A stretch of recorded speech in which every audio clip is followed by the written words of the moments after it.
আজকে বাংলাদেশ এবং শ্রীলঙ্কার একটা গুরুত্বপূর্ণ খেলা।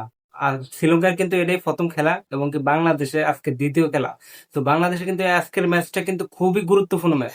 এই ম্যাচটা কিন্তু বাংলাদেশের অবশ্যই 100% জিততে হবে।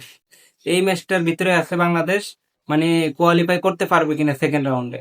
তো আজকে যদি বাংলাদেশ শ্রীলঙ্কার সাথে ভালো একটা ব্যবধানে জিততে পারে, তাহলে কিন্তু বাংলাদেশ দ্বিতীয় রাউন্ডে যাইতে পারবে। তো আশাবাদী করি আমরা।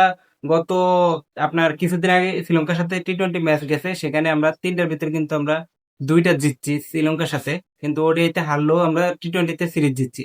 তো আশাবাদী আমরা শ্রীলঙ্কার সাথে যেন এই আজকের ম্যাচটা ভালোভাবে জিততে পারি, কারণ এই ম্যাচটা আমাদের অনেক একটা গুরুত্বপূর্ণ ম্যাচ।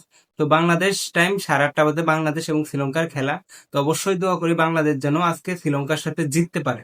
কিন্তু সমীকরণের দিকে তাকাইলে কিন্তু বাংলাদেশের থেকেও মনে করেন শ্রীলঙ্কা অনেকটা এগিয়ে, কারণ শ্রীলঙ্কার প্রত্যেকটা প্লেয়ার কিন্তু অনেক ভালো এবং ভালো ব্যাটিং করে, ভালো বোলিং করে। কিন্তু সেই হিসাব করলে কিন্তু বাংলাদেশ কিছু না। তারপরে যদি ভাগ্যের জোরে যদি আমরা শ্রীলঙ্কার সাথে জিততে পারি, তাহলে আমাদের দ্বিতীয় রাউন্ডে কেউ ঠেকাইতে পারবে না। তারপর আছে আফগানিস্তানের সাথে ম্যাচ, ওইটাও আমরা জিততে পারি। কিন্তু দেখা যাইতেছে যে আমরা আরো কিছুদিন আগেও আফগানিস্তানের সাথে খেললাম, তাও এখানে কিন্তু সিরিজ হারছি। তো যাই হোক, ব্যাপার না, কিন্তু এখন আগের থেকেও তুলনায় বাংলাদেশ একটু ভালো খেলতেছে। যদি এই ম্যাচটা জিততে পারে, আজকের ম্যাচটা যদি জিততে পারে, তাহলে কিন্তু বাংলাদেশ দ্বিতীয় রাউন্ডে যাবে।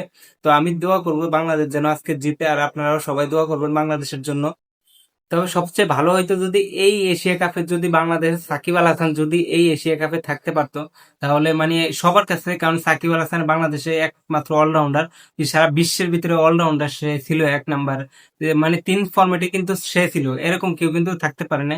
তো সেই খেলোয়াড়টারে কিন্তু মিস করতেছি, এবং কি আমাদের পুরানো পঞ্চম পাণ্ডব এই টি-20 এশিয়া কাপে এবারকার নাই, ঠিক আছে। প্রত্যেক বছর থাকলেও কিন্তু এবারকার টি-20 এশিয়া কাপ বলেন, যে কোনোটা ম্যাচে বলেন, এবারে কিন্তু সবগুলোই বাদ হয়ে গেছে। যেমন মাহমুদুল্লাহ রিয়াদ, মুশফিকুর রহিম, সাকিব আল হাসান, তারপর হচ্ছে যে মাশরাফি তো ছিল, তামিম ইকবাল ছিল, তারাও চলে গেছে। তো লাস্ট ছিল সাকিব আল হাসানের একটা অপশন ছিল, সেও একটা সমস্যার কারণে খেলতে পারতেছে না। তো যদি খেলতে পারতো তাহলে হয়তো বা আমাদেরও মনটা একটু ভালো থাকতো যে হ্যাঁ, এবার এশিয়া কাপে বাংলাদেশের মানে পুরান খেলোয়াড়রা খেলতে পারে।